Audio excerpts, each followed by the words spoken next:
Assalomu alaykum hammaga. Kanalimizga xush kelibsizlar. Bugun bizda judayam yaxshi savdo bo'ldi. Bizda Avstraliya dollari bu yerda. Bugungi kunimizda Yevropa sessiyasidan boshladik. Bizda AUDUSDga buy berildi.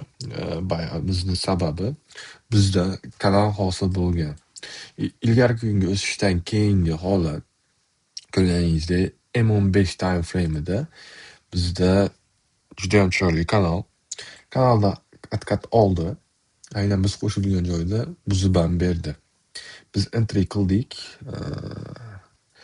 Chunki bu yerda sabablar juda ko'p edi. Bu yerda bizda Fibonacci levelini topsa ham o'sish bo'lgan joydan ya'ni cho'qqigacha bizda ya'ni qayerda? Bizda mana o'sish bo'lgan joyda. Bizda 50 da o'sha bizda tasdiq oldi. Odatda 50, 60 yoki 3-leveldan qaytadi. Shuning uchun shu levelda qaytdi va ikkinchi marta ham qaytib berdi. Qaytib bergandan keyin kanalimizni endi yana tepaga bayroq modeli, bu yerda bayroq modeli ham bor. Bayroq modeli sababi bu yerda rally, accumulation, rally shunga o'xshagan narsa bo'lardi. Qaror shunaqa analiz. Hozirda analizimiz yaxshi, 1.5 yurib berdi va ketyapti entry zonamizdan. Уже save zonada bemalol save qilib, stopni shu yerga qo'yib qo'ysalar bo'laveradi. Bu yerda keyin H4 da chiroyli kanal. Bizda nima bor? Kanal bo'ylab ketyapti. Tegmadi-yu, lekin tepaga ketadi deb o'ylayapti. Chunki bu yerda zona bor. Agar bu yerga qarasak,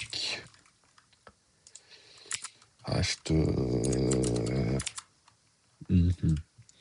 mana bizda bu yerda M15 da zona bor. Shuning uchun tegmasa ham bayga harakat qildik. Hozir bayda o'tiribmiz. Biz orada sell ishladik, keyin bay ishladik. Taqsim bilan entry qilib ko'rsa bo'ladi. Ya'ni M15 da biz berilgan joy. Buni o'chirib turamiz. M15 da bizda shu joyda nimamiz bor edi. Ideya tasdiqlanib kira olasizlar deganidek, xuddi shu joyda qaytib keldi. Mana shu joyda qaytdi. Bizda yaxshigina yurish qilib berdi. Xo'p, bizda qancha bo'ldi? 200 pips harakat qilib berdi. Mana xuddi shu joydan ketayotgani nimasi sellga berildi. Ya'ni mana o'sha qaytayotgani va to'liq qaytgani kanalga tashaldi. Bizda 250 pips 25 punktli harakat bo'ldi. Xo'sh, sell ishladik, keyin bay ishladik. Bayda ham juda ham zo'r joydan ishlabmiz. Hozir ko'rsatib beraman. Xo'p, bu yerda yana nima bor? Bu yerda bizda yangiliklar bor deb ogohlantirildi. Chunki bizda asosiy faqat Amerikani yangiliklari edi. Xo'sh, bizda yana nima bor? Bizda Dow Jones US 30 buy zona berildi. M15 time frame'ida stopimiz mana bu yerda. Narxlari bilan ko'rsatilgan. Xo'p, buy zona. Xo'p, buni ko'rdik. Xo'p, 72 47-72 buy zona deb berildi. Bizda 47-72 da buy zona berildi. Xuddi shu joyda soat nechida bo'ldi? Xo'p, 6:16 da 6:16 xuddi shu joyda edik-a. 6:16.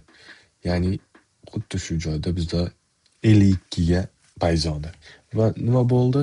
Bizda juda ham zo'r bo'lib 52 ga tushdi. 51 ga tushibdi. Mana 51 ga tushgan. 51 ga tushib,